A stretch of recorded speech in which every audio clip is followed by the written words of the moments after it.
guys, welcome back to my channel. If you're new here, welcome. If you're returning, thank you so much for stopping by and keep on coming. So today I wanted to talk to you about Black Strap Molasses. I noticed that a lot of you are a fan of Black Strap Molasses like myself. I did, however, receive one comment from one of my friends online who said, Diane, thank you. She commented on the fact that Black Strap Molasses has a big warning label on its side. Let me see if I can find it here.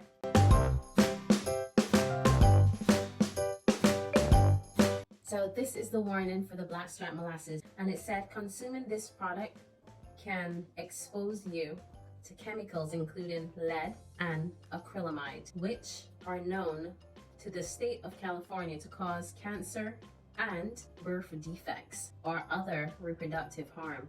For more information, go to www.peswarnings.ca/gov/food.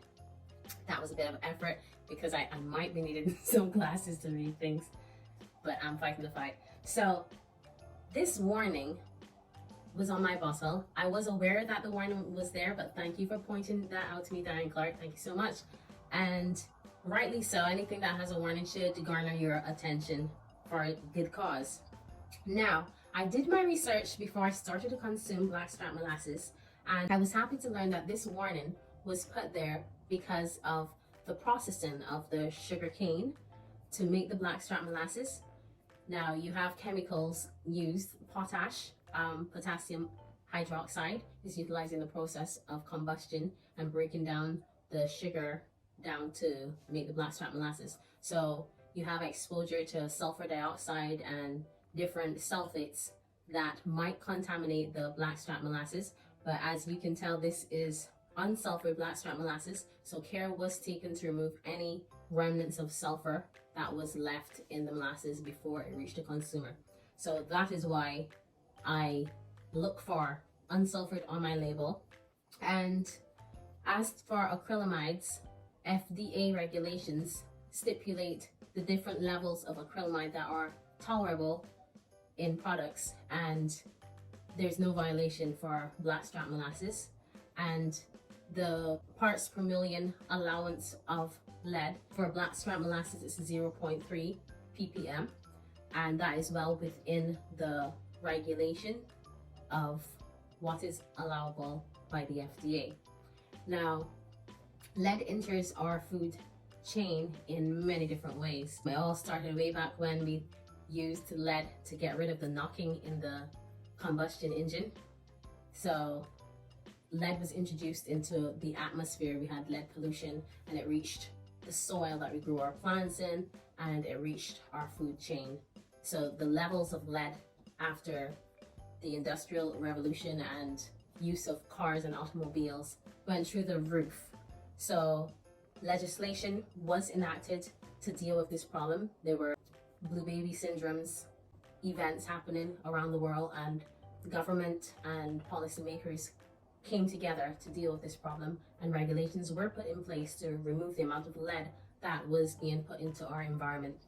So you saw a fall in the level of lead throughout the 80s, 90s, and even so much so that the lead liners that were used in canned products have been discontinued, and there are continued efforts to reduce the amount of lead in our food chain. Thank you so much, Diane, for drawing this to my attention.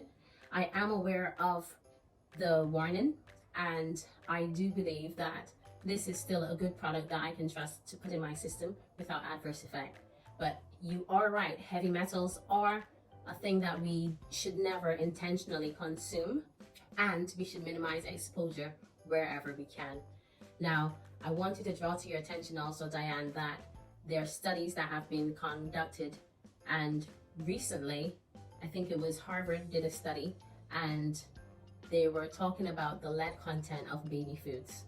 So they were saying that it was very high considering where it should be.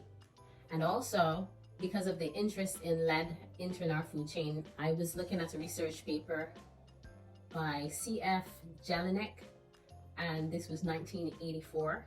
So this wasn't that recent, but he did study unprocessed foods such as egg, and dairy and shellfish unprocessed, and he took a look at the lead levels in these foods, and it was from 0.02 ppm to zero 0.4 ppm in these unprocessed foods. So lead is finding its way into our food chain in different ways.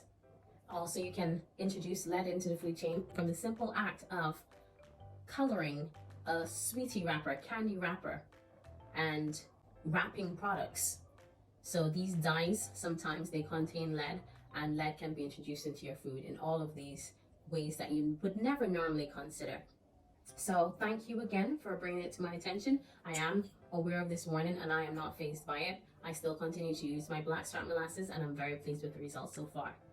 And for all of my YouTube family out there and all of you watching, remember, always be careful with what you put into your body and read those labels.